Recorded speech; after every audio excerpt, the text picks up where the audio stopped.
Olá, eu sou o pastor Fernando Francelino e você está no canal oficial da Igreja CI. Se você ainda não é inscrito no canal, quero te convidar a se inscrever agora e ativar o sino para receber as notificações dos nossos próximos vídeos.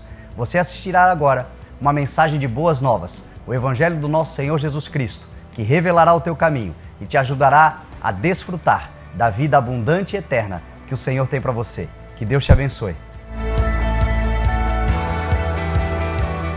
Isaías capítulo 9, o verso de número 6, diz assim: porque um menino nos nasceu, um filho nos foi dado, e o governo está sobre os seus ombros, e ele será chamado maravilhoso conselheiro, Deus poderoso, Pai eterno, príncipe da paz. Ele estenderá o seu domínio e haverá paz sem fim sobre o trono de Davi e sobre o seu reino, estabelecido e mantido com justiça e retidão, desde agora e para sempre. O zelo do Senhor dos Exércitos fará isto. Amém? Pai, nós te louvamos, Senhor. Te louvamos porque a tua palavra é santa, é a verdade, e nada se pode contra ela. Te pedimos, Senhor, que uma porção revelada do que está no teu coração nos seja dada nesta noite, de compreensão sobre o bom nome, poderoso nome do teu Filho Jesus Cristo. Que nós possamos compreender, Senhor, um pouco da dimensão do que é o teu amor para conosco, a tua obra na cruz do Calvário, o teu favor para com a tua igreja, e em ti, Senhor, a capacidade que o Senhor nos dá de podermos viver nesta vida, discernindo cada passo, avançando debaixo do teu propósito, confiando sempre na tua palavra, que é quem nos protege, que é quem nos alimenta. Em nome de Jesus, Senhor, nós te pedimos, dá-nos a tua palavra. Amém. Graças a Deus. Então hoje não havia um tema mais relevante senão o tema do Natal. Falarmos deste momento, deste tempo que nós estamos atravessando agora, fim de ano, o Natal. Eu quero compartilhar com vocês algumas curiosidades sobre o nascimento de Jesus e que servem como uma sinalização para nós na nossa caminhada. A palavra do Senhor ensina que Jesus Cristo, ele veio para nos salvar por um propósito de redenção da humanidade, mas ele também se tornou, na sua caminhada terrena, o modelo a ser seguido, o homem ideal, a pessoa perfeita, aquele que em tudo foi tentado, porém não pecou, aquele que nós podemos nos aproximar do trono da graça com confiança, porque ele conhece as nossas dificuldades, passou por absolutamente tudo. Qual é a tentação que você tem, qual é a barreira que você enfrenta, qual é a dificuldade da vida, quais são os assuntos que você tem dificuldade de resolvê-los, em todos eles Jesus foi testado e venceu. E é por isso que nele nós podemos nos achegar com confiança, sabendo que encontramos nele graça e misericórdia que nos ajuda no momento da necessidade. Jesus é um modelo ideal, Jesus é a referência para a igreja, e na sua palavra então, e nos sinais, sejam aqueles que ele esclareceu pelo seu ensino, sejam aqueles que, ainda que de boca fechada, no seu caminhar e nas suas atitudes, seja naquilo que se cumpriu profeticamente na sua vida, tal como o seu nascimento. Nós estamos hoje comemorando o Natal, e o Natal, especialmente para o cristão evangélico, em muitos casos, polêmicas acontecem. Os dias, e esses dias que a gente vive, o tempo natalino, para os nossos irmãos mais radicais, mais dogmáticos, existem alguns entre nós que chegam a tomar a atitude de não celebrar o Natal, e eles não celebram o Natal porque eles alegam algo que é verdade. Eles dizem: Jesus não nasceu no Natal, Jesus não nasceu dia 25 de dezembro, Dia 25 de dezembro, originalmente, era uma festa pagã do solstício de inverno, onde os pagãos comemoravam, então, o nascimento do Deus Sol.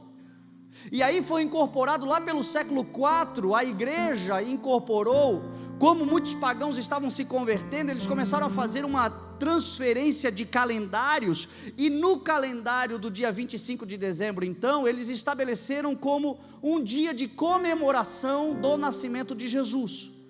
Porém, a Bíblia não diz que Jesus nasceu no dia 25 de dezembro. Aliás, a Bíblia não diz em que dia Jesus nasceu. Provavelmente, Jesus nasceu entre abril ou setembro. É comum entre os estudiosos acreditarem que ou ele nasceu entre abril, maio, que é a primavera no hemisfério norte, ou ele nasceu em setembro, que é o outono, que é o outono para o inverno no hemisfério norte.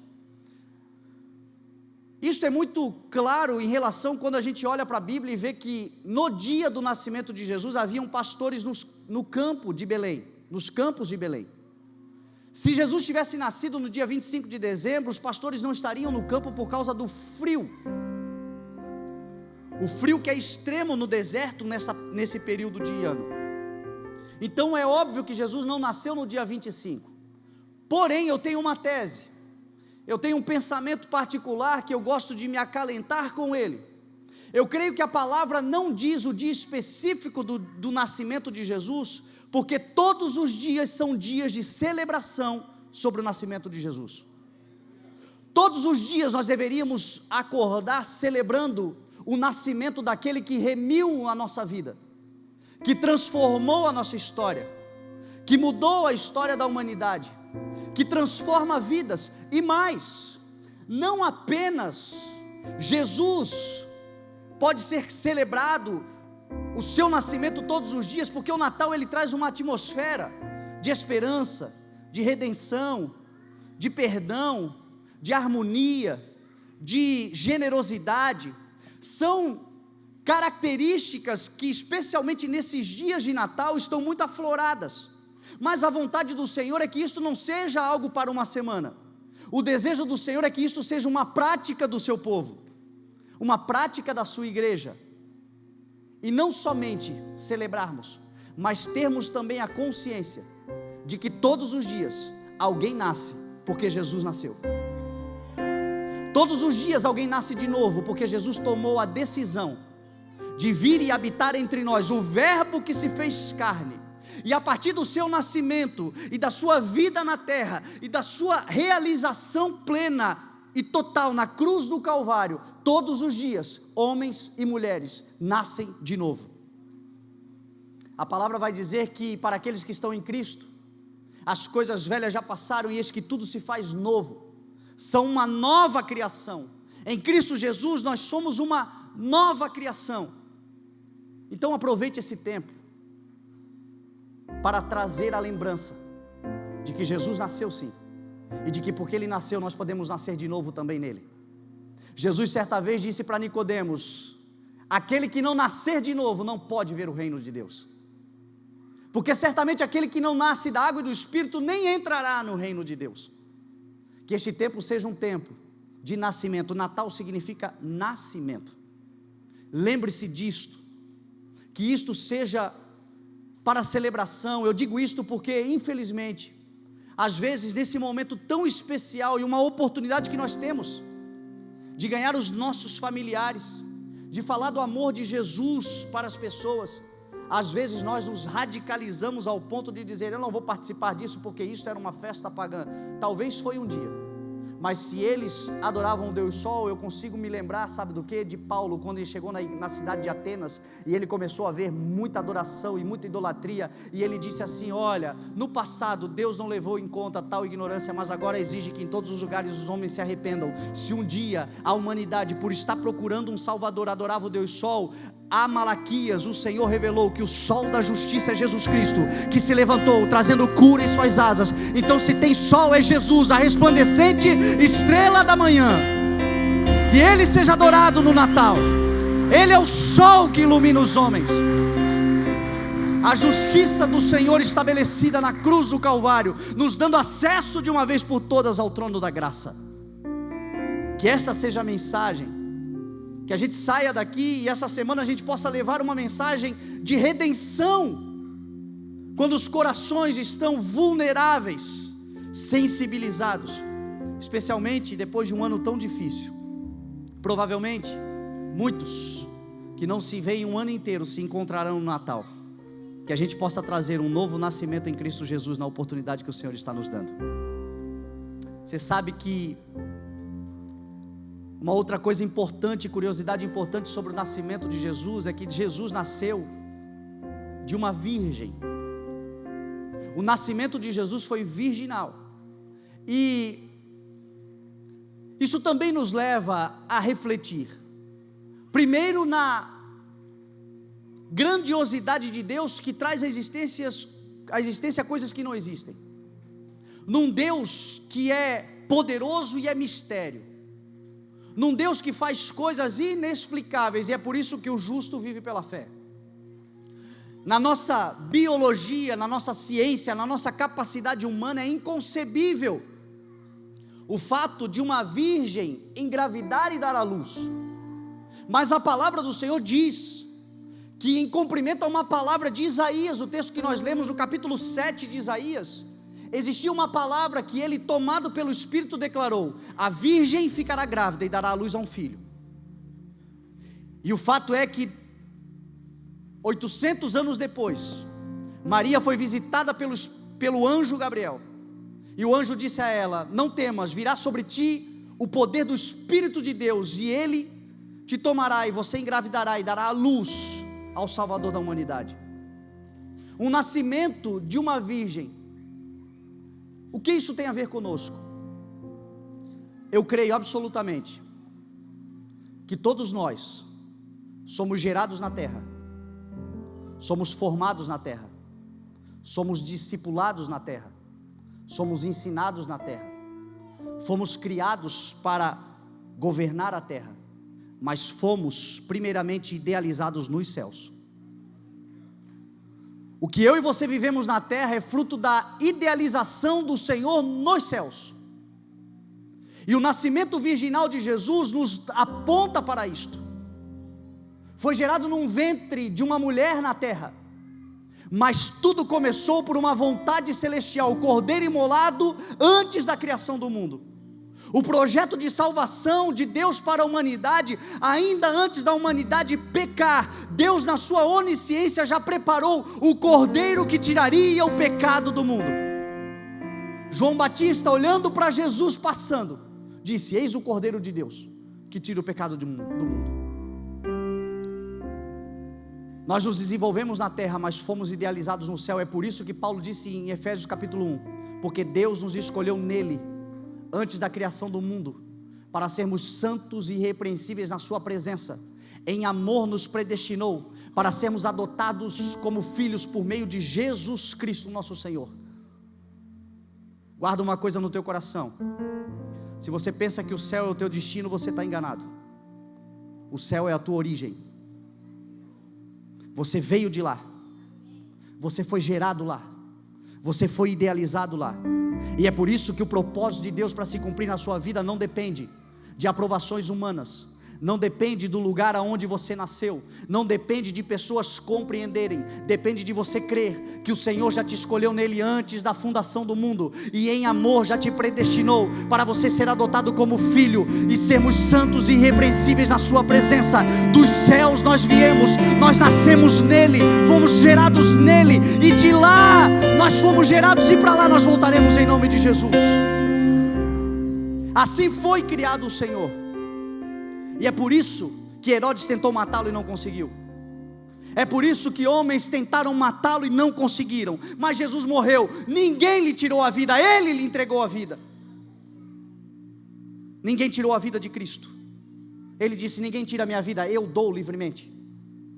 Tentaram apedrejá-lo antes do tempo, não conseguiram. Tentaram jogá-lo de um precipício, não conseguiram. Porque o propósito de Deus é maior do que todas as coisas. Aquilo pelo qual o Senhor te criou se cumprirá. Ainda que homens não entendam, ainda que pessoas não compreendam, ainda que não aceitem, ainda que persigam, certamente se cumprirá. Tão somente creia que você foi escolhido no Senhor para ser santo e irrepreensível na sua presença. Predestinado, predestinada em amor para ser conforme a imagem de Jesus Cristo.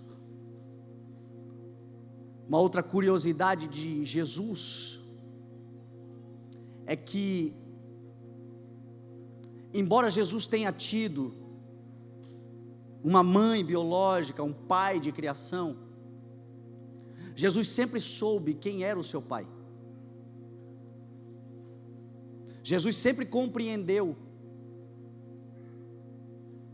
que a paternidade que eu e você confessamos é a paternidade celestial. Eu me admiro muito quando eu olho para José, porque José, a priori, ele quis anular o casamento, porque ele, obviamente, vendo Maria grávida, pensou: que história é essa? Eu preciso anular. Ele, por ser um bom homem, não queria expô-la à desonra pública, então ele pretendeu fazer isso em secreto. Mas um anjo do Senhor lhe visitou em sonho e disse: receba Maria e o que nela está sendo gerado, porque o que nela está sendo gerado procede de Deus. E José tomou então a decisão de cuidar, de discipular, de ensinar, de ter sim um coração paterno em relação a Jesus, mas nunca usurpando-se da paternidade de Deus sobre Cristo. Os homens reconheciam José como pai de Jesus. Não é este o filho do carpinteiro? Mas Jesus, todas as vezes que se referia ao pai, referia-se ao Pai Celestial, porque José sempre ensinou ele que existe um pai, o Pai nosso que está nos céus. Por que eu digo isto?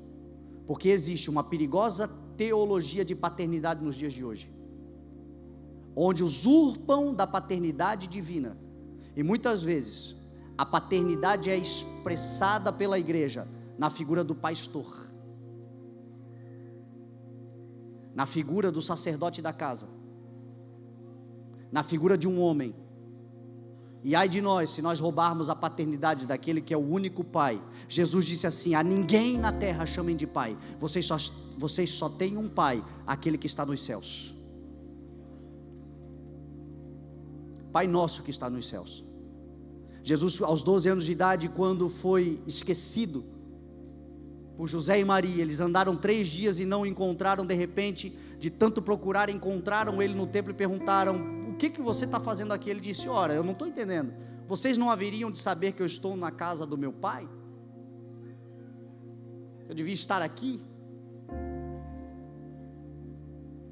Nós como igreja, nós temos sim, aos pastores, aqueles que governam, aqueles que estão servindo o corpo de Cristo, é óbvio que o Senhor nos dá um coração paterno. Entretanto, que este sentimento paterno não provoque em nós uma usurpação da paternidade celestial. Ele é o Pai Celestial.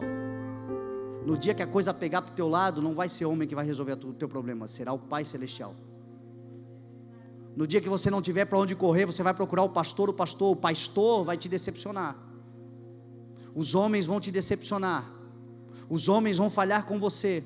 Por mais cheios do Espírito Santo que sejam, eles não conseguem se comparar. É incomparável o amor do Pai Celestial para com a sua vida. Pai nosso que está nos céus, se você precisa de ajuda, levanta os teus olhos e olha para os céus, porque é do Pai Celestial que te virá o socorro. Jesus sempre olhou para os céus e disse: Pai. No dia de pior angústia, ele olhou: Pai, se possível, afasta de mim esse cálice. E ensinou a igreja a clamar pelo Pai Celestial. Uma outra curiosidade interessante sobre o nascimento de Jesus é que Jesus foi capaz, no seu nascimento, de ensinar como é importante, ou são importantes, os dias dos pequenos começos. Jesus poderia ter vindo do jeito que ele quisesse. Jesus poderia ter se materializado numa teofania. Jesus poderia ter escolhido qualquer lugar para nascer, nos palácios, mas ele escolheu se fazer como uma semente num ventre, e nascer numa pequenina cidade, num país que cabe 4 vezes dentro de Santa Catarina, para ensinar para mim e para você, que coisas extraordinárias que Ele faz na nossa vida, começa com os pequenos começos, dias desprezíveis, poucos recursos, dificuldades extremas, e você sabe que este talvez seja o pior empecilho que nós temos em relação a desfrutarmos das grandezas do Senhor. Jesus nasceu pequenino, não apenas como um bebê, mas na estrutura, em todo o contexto do seu nascimento. E todas as vezes que Jesus ensinou sobre as coisas do reino, Ele disse: o reino de Deus é semelhante a um grão de mostarda, que é o menor entre todas as sementes, e a menor. Entretanto, uma vez semeada na terra, ela se torna uma árvore frondosa e frutífera, cuja até mesmo as aves dos céus vêm se abrigar nela. O reino de Deus é semelhante a um homem que lança uma semente sobre a terra, e a terra por si só germina e cresce a semente, embora ele não saiba como, dormindo ou acordado, a terra produz e a semente germina, primeiro o talo, depois a espiga e depois o grão cheio na espiga. Jesus disse que o reino de Deus é semelhante a um homem que planta uma vinha, cerca esta vinha, cava um poço para prensar as uvas, constrói uma torre, e ele vai fazer uma viagem, e no tempo devido ele volta para colher aquilo que lhe é como sua parte. Você já viu uma terra recém-semeada? Parece deserto, parece revirada. Quem aqui é da agricultura ou tem uma certa noção de agricultura, uma terra recém-semeada, se você olhar para ela, parece que está pior do que uma terra ao Deus dará. Entretanto, se a semente for regada, se aquilo que foi semeado for acreditado por quem semeou, aquela terra revirada se transformará numa videira frutífera, numa grande plantação com frutos abundantes. Nós estamos vivendo um tempo de usufruto. Talvez você ainda esteja vivendo um tempo de terra revirada, mas existe uma semente poderosa aí dentro do teu coração, a semente da palavra de Deus. Esta semente certamente não voltará vazia, mas ela cumprirá o propósito. Uma árvore frondosa nascerá, porque você está junto a ribeiros de águas correntes, você está regando, você está confiando na palavra do Senhor. Daqui a algum tempo, não vai demorar muito tempo, as pessoas virão e olharão em você a cumprimento da palavra do Salmo 1. Aquele que medita na palavra de Deus de dia e de noite é como árvore plantada junto a ribeiros de água, dá fruto na estação própria, suas folhas não murcham, tudo quanto faz prosperará. A terra pode estar revirada, os dias podem ser de pequenos começos, como o Senhor disse através do profeta Zacarias lá em Zorobabel, quando ele começa a reconstruir o templo. Ele disse: certamente aqueles que desprezam os dias dos pequenos começos, ao olharem se alegrarão, porque o Senhor certamente é fiel e fará grandes coisas. Que a gente aprenda com o nascimento de Jesus, que coisas grandes começam, de fato, muitas vezes através de coisas desprezíveis. Ah, minha casa está revirada. Você não faz ideia da semente poderosa que já foi semeada dentro da sua casa. A sua casa vai levantar-se frondosa em nome de Jesus. É palavra do Senhor para a nossa vida. Uma outra curiosidade interessante sobre o nascimento de Jesus é que Jesus, ao entrar em Belém, não havia lugar para ele na hospedaria, e por isso ele nasceu numa manjedoura. E aí se cumpre João capítulo 1, veio para o que era para os seus, mas os seus não o receberam. Veio para aqueles que eram os seus, o seu povo, mas o seu povo não o recebeu. E esta é uma outra realidade da vida cristã. Tudo que o Senhor vai fazer na sua vida e já começou a fazer, os primeiros a desacreditarem serão os teus. E está na hora da igreja amadurecer e confiar que uma das maiores evidências de que o Senhor está conosco é justamente os nossos não acreditarem naquilo que o Senhor tem feito na nossa vida. Faz parte do processo. Jesus disse assim: o discípulo não é maior do que o seu senhor, do que o seu mestre, nem o servo maior do que o seu senhor. Basta ao discípulo ser como o seu mestre e o servo como o seu senhor. Se ao dono da casa chamaram de Beelzebul, quanto mais os membros da sua família. Olha para o nascimento de Jesus. Foi para uma hospedaria porque não o reconheceram. Era o Salvador da humanidade, era o Deus da criação. Diz a palavra em João capítulo 1 que a palavra se fez carne e habitou entre nós. Tudo foi feito por Ele. Ele estava entre nós, mas nós não o reconhecemos. E porque nós não o reconhecemos, tem um estábulo lá se quiser.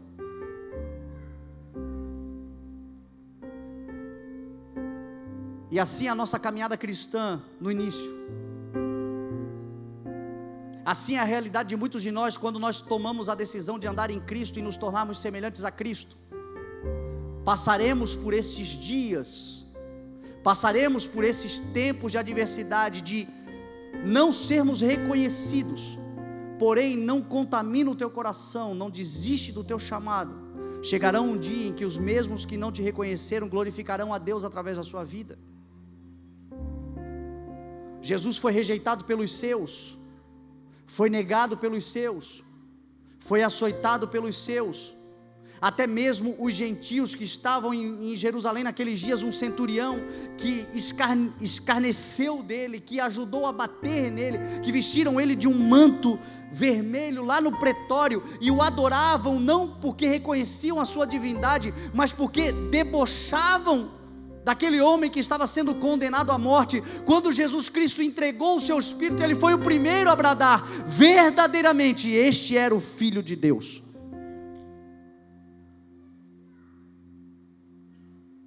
Para você viver o grandioso de Deus na sua vida, você vai precisar lidar com a rejeição.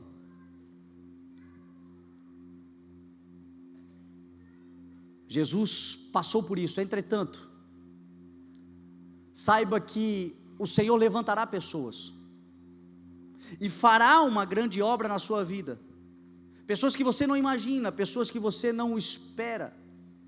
Você sabe uma outra curiosidade de Jesus Cristo? Jesus teve a capacidade de esvaziar-se da sua glória. Filipenses capítulo 2 vai dizer que ele esvaziou-se a si mesmo, tomando a forma humana e sendo encontrado então semelhante a nós homens.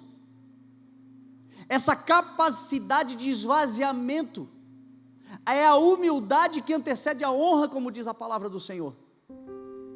É o reconhecer que quando nós nos esvaziamos de nós mesmos, Deus nos enche dele.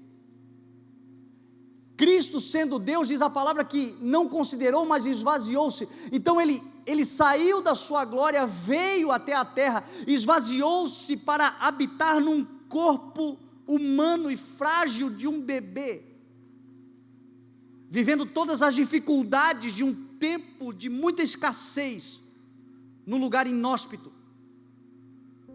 Mas esse esvaziamento não significou, não foi sinônimo de escassez.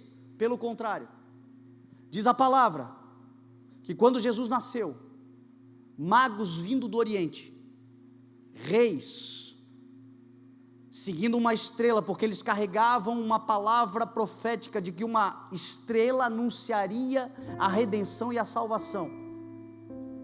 E eles vieram, então diz a palavra, e eles chegaram até Belém seguindo a estrela, e quando chegaram se prostraram, porque apesar de ter se esvaziado de si mesmo, ainda era o rei de reis. E diz a Bíblia que eles deram presentes para Jesus: ouro, incenso e mirra.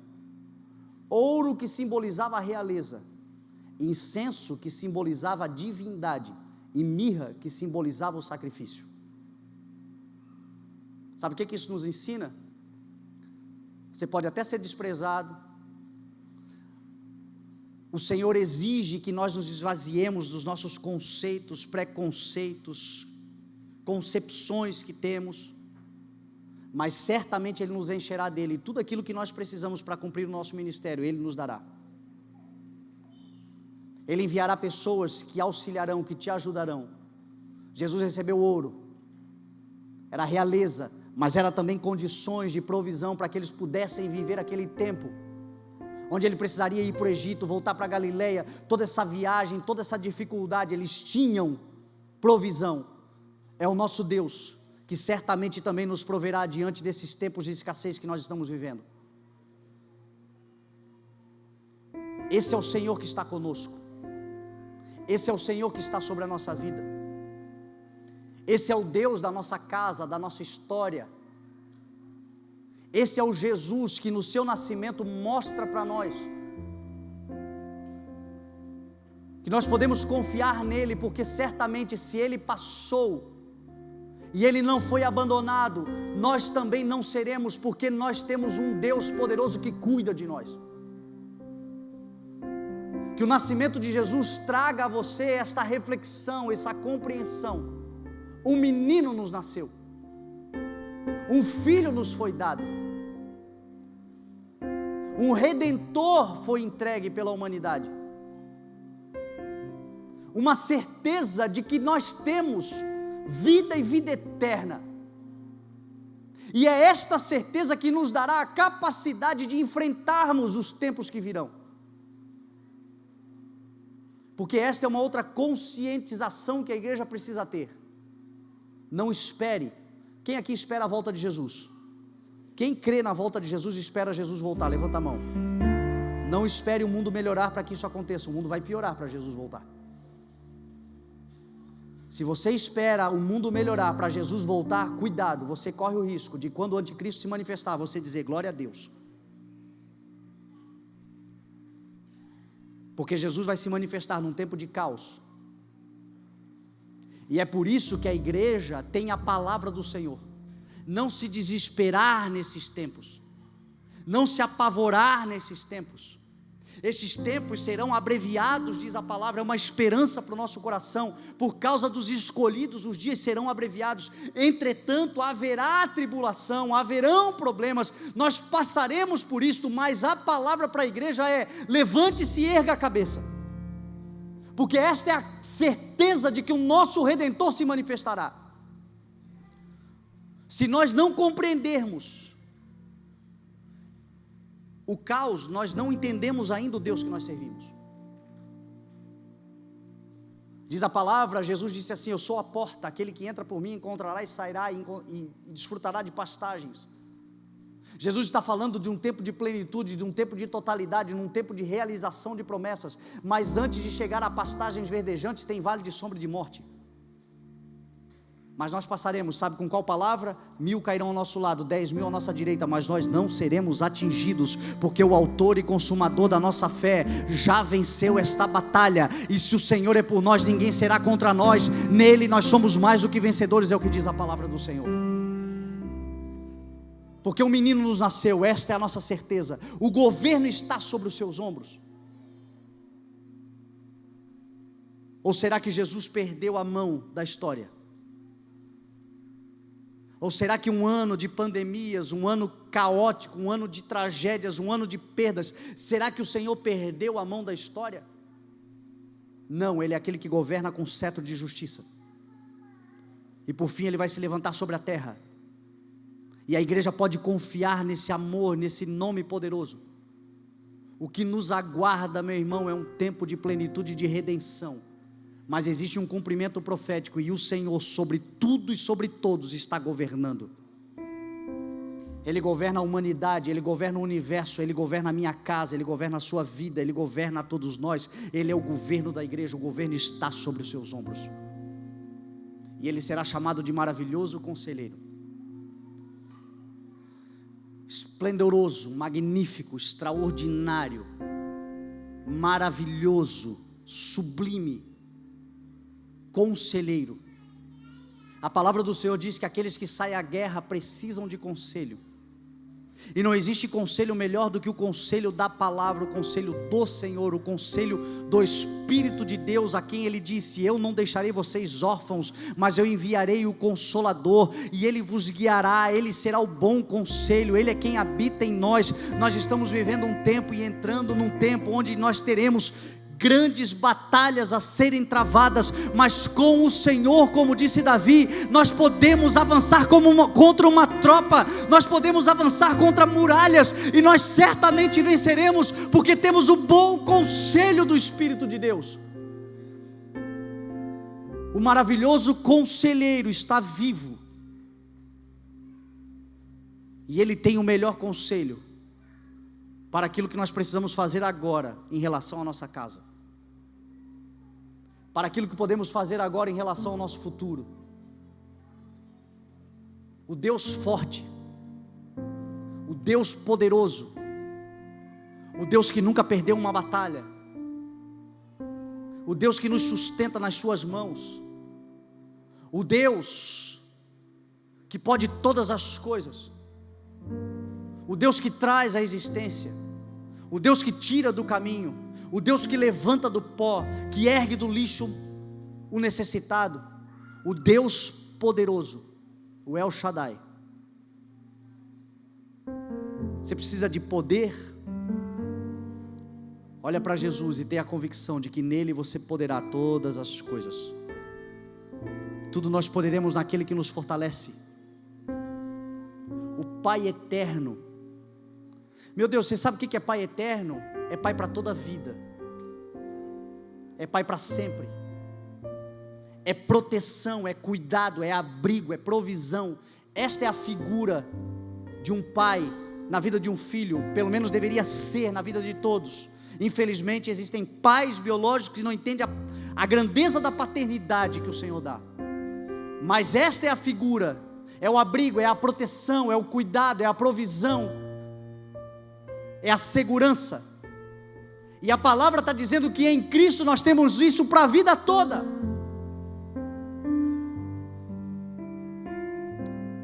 Quem aqui já perdeu o seu pai sabe que não importa a idade que você tenha, quando você perde o pai, você tem uma sensação de insegurança. Você pode ser criado, casado,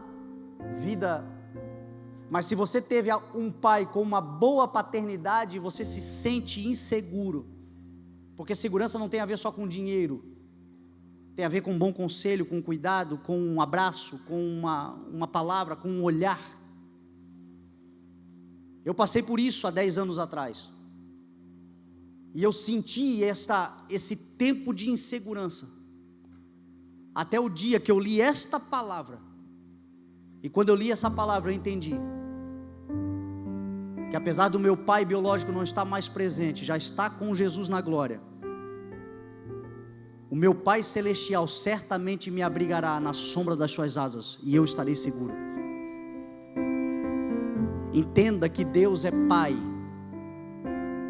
entenda que em Deus não haverá mais essas angústias e sentimentos e síndromes, que são fruto do desespero de alguém que pensa que está sozinho. Não, a virgem ficará grávida e dará à luz a um filho, e ele será chamado Emanuel, que significa Deus conosco. E eu estarei com vocês por todos os dias, até a consumação dos tempos. Essa verdade aquieta o nosso coração. Sabe aquele dia que não tem ninguém por você? Ele é por você. Ele é com você. Ele sempre será na sua vida. Ele é Deus, socorro bem presente na hora da angústia, é o que diz a palavra do Senhor.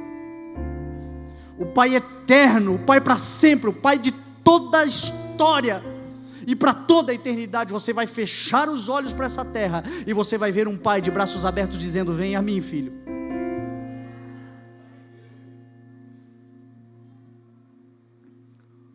O príncipe da paz.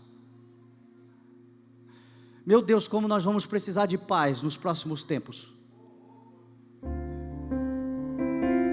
Como nós necessitaremos, não será um acessório, é um item obrigatório no coração de qualquer um que estará vivo nos próximos tempos: paz. E ele disse: a minha paz vos dou, não a dou como o mundo dá. Eu deixo para vocês a minha paz, ela é de vocês.